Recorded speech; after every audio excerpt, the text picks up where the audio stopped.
Terceiro ano, Thiago aqui, olá oficial para vocês e pronto, uma aula de física e espero que você, estamos aqui trazendo o nosso último capítulo do 3 de física, que é física moderna. Todas as vezes que nós chegamos aqui nesse capítulo, nós já estamos tendo a certeza que está acabando já a jornada e está acabando a jornada de vocês também, que vocês podem se preparar para os vestibulares, para o concurso de repente, Estamos aí à disposição de vocês para que esse conhecimento seja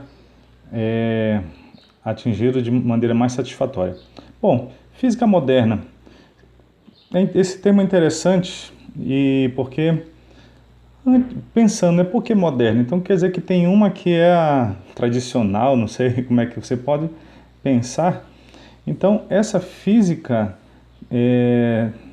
de base, ela chegou um momento em que pensou-se, que tudo aquilo, pronto, já encerramos, já não tem mais nada para descobrir, agora é só aprofundar naquilo que tem. Foi quando vários conceitos começaram a aparecer e um dos que gerou mais controvérsias foi o comportamento da luz.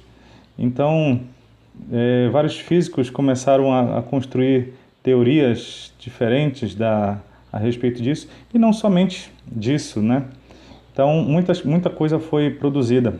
Então, aqui nós vamos começar com a teoria quântica, Então, não sei se você já deva ter escutado esse termo, e de repente até gerar arrepio, mas vamos trazer princípios para vocês aqui que são importantes para aquilo que vocês precisam, tá ok? Bom, primeira coisa que nós precisamos ver seria o espectro eletromagnético. Como é que nós podemos analisar isso aqui?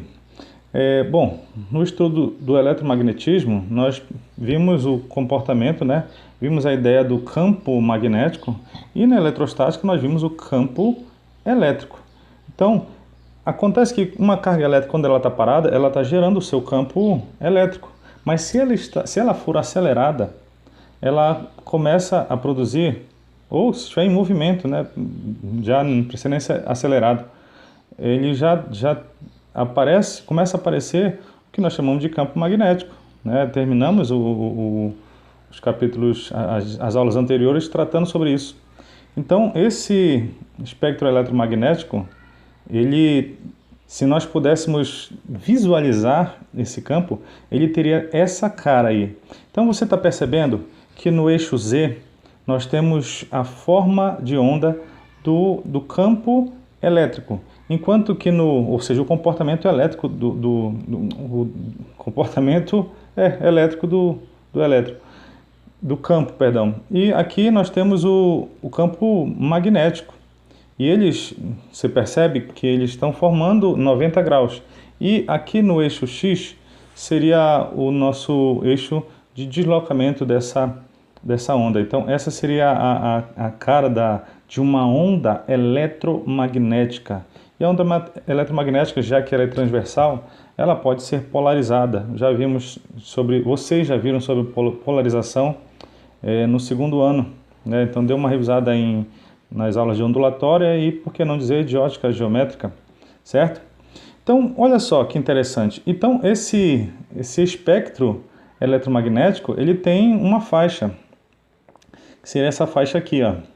Dá para perceber que vai desde os raios cósmicos até as ondas de rádio, passando por ondas de corrente alternada também. Então, dá para perceber que do lado esquerdo nós temos as altas frequências, ou seja, as frequências elas aumentam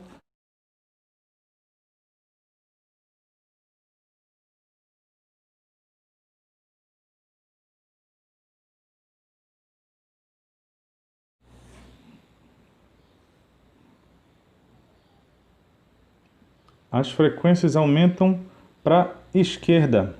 Bom, se a frequência aumenta para a esquerda, frequência, deixa eu colocar aqui, ó, tá? Elas estão crescendo para lá.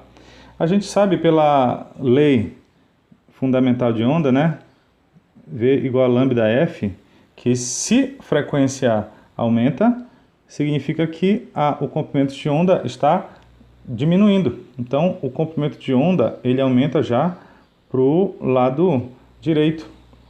E aqui nós chegamos numa faixa, porque nós podemos nos considerar cegos de toda essa faixa que é considerada luz, só uma é a que nós enxergamos, é aquela luz visível bem ali no meio, que vai desde o violeta, que seria uma frequência mais alta, até o vermelho na outra extremidade, que seria uma frequência mais baixa, certo? Então, o que seria a ideia aqui? Trabalhar com essa diferença, esse espectro de luz visível, ou por que não dizer todo o complexo aí de ondas eletromagnéticas. Muito bem. O que mais a gente pode ver? Que houve um momento em que houve a discussão sobre que a onda eletromagnética, ou por que não dizer a luz, que é o ponto da briga principal, ela não era contínua, ou por que não dizer a energia não era contínua. E físico Planck, ele chegou a essa definição supôs, né, que a energia ela era transmitida em pacotes, que no caso seria essa palavra quantum aqui. Quantum é uma palavra latina que significa pacote. Perdão, quantum, né? Pacote. Porque quantum é um pacote. E no latim, quando nós transformamos o M para A, é o plural. Então, quanta seria os pacotes. Por isso que nós dizemos que a energia ela é quantizada. Energia é quantizada.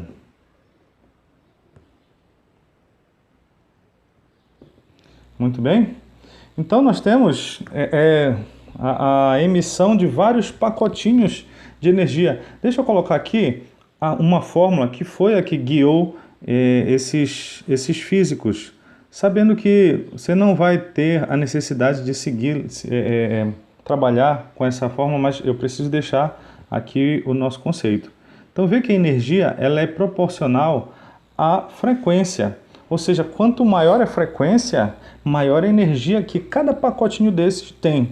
Então, pensando nas duas extremidades de luz, que no caso a vermelha e a violeta, a gente viu que a vermelha tem uma baixa frequência. Então, ela tem baixa energia. Assim como a violeta, ela tem uma alta frequência, ou seja, tem alta energia. Por isso que o ultravioleta tem mais energia ainda, por isso que ela é danosa para a nossa pele, certo? Então, imagina esses pacotes agora, só que o mesmo pacote com muita energia na luz violeta. Ou um pacote, o mesmo pacote, só que agora de uma frequência baixa, que no caso seria a vermelha, nós teríamos menos energia.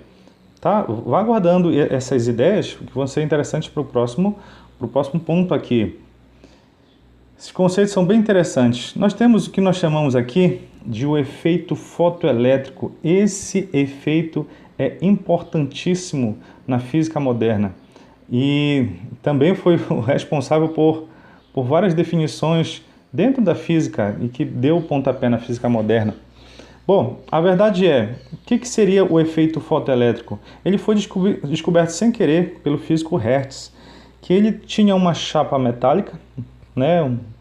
E quando ele incidia a radiação eletromagnética, ele percebeu que elétrons eram ejetados dessa placa. Bom, ele não soube explicar o porquê que esses elétrons eram arrancados. Essa descoberta foi feita mais na frente, em 1905, por Einstein. Ele chegou, inclusive essa descoberta rendeu até o Prêmio Nobel de Física para o Einstein. Então, chegou-se, né, a enunciar essa equação aqui, aquela energia, né, de um quanta, ou por que não dizer aqui, porque quando nós tratamos com luz, o quanta começou a ser chamado de fóton, tá? quanta, o pessoal diz que não pegou muito o nome quanta, depois foi lançado a proposta do nome fóton, que no caso seja um pacote já pensando na luz. Então aquele HF, nós já vimos, né, na tela anterior, que é uma quantidade de energia. E essa quantidade de energia, ela era composta na energia cinética do elétron, com que ele saía, com que ele era ejetado, mais o que nós chamamos de função trabalho, que seria o φ. O que é função trabalho? É justamente a energia potencial que prende o elétron naquela chapa. Então imagina os átomos, imagina as partículas segurando aqueles elétrons na chapa metálica. Uma radiação eletromagnética era incidida ali e conseguia vencer essa energia potencial, essa função trabalho, e o que sobrasse ele era transformado em energia cinética, ou seja, era a velocidade com que os elétrons eram ejetados. Então dá para perceber que quando eu aumentava a intensidade dessa radiação, esses elétrons saíam com mais velocidade. Se a radiação fosse pequena, menos velocidade. Intensidade, mas eu também poderia mexer com a própria frequência dessa radiação. Então, de repente, se eu jogasse uma luz vermelha, que é uma frequência baixa, eu não conseguisse arrancar os elétrons. Mas se eu já usasse uma luz violeta, com uma frequência alta, aí sim eu produzia muita energia. Então não é qualquer radiação que arranca elétrons de uma superfície. Não é. Precisa ser uma frequência alta, tá? Então, normalmente nós temos uma frequência que nós chamamos de frequência de corte, que é onde acontece. E cuidado, tá? Cada pacote de energia, cada fóton, ele é responsável só para arrancar um elétron, certo? Todos esses elétrons que são arrancados são chamados de fotoelétrons, eles acabam recebendo esse nome. Não tem acumulação, tipo assim, aquele elétron recebeu um pacote, não foi suficiente, recebe outro, pum, e é ejetado. Não, ele tem que ter a energia suficiente para arrancar um elétron. Não é pino de boliche, por exemplo, que um fóton conseguiu arrancar 2 elétrons. Não, é 1 para 1, certo? Esse fóton tem que ter energia suficiente para vencer a função trabalho, o φ, e ainda sobrar energia cinética para o elétron. Então nós temos aqui um exemplo, né, de uma folha de metal,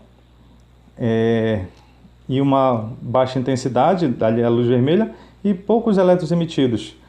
Só que se eu aumentar a intensidade, os elétrons vão conseguir ser arrancados, mas com baixa energia. Mas se eu usar uma luz violeta ou uma luz azul, a família do azul, né, que seria azul, anil e violeta, aí sim eu tenho elétrons de alta energia. Olha aqui como é que seria a cara desse processo. Certo? Fótons de baixa energia lançam um elétron de baixa energia, porque ele mal sobrou energia, né? Só foi suficiente para vencer a função trabalho. Agora, se eu tiver alta energia, ou seja, com uma frequência alta, aí sim eu tenho elétron com alta energia. Bom, nesse novo modelo, nossa aula está dividida em vídeos. Vamos ter mais 2 vídeos ainda, tá? Vamos para o próximo então.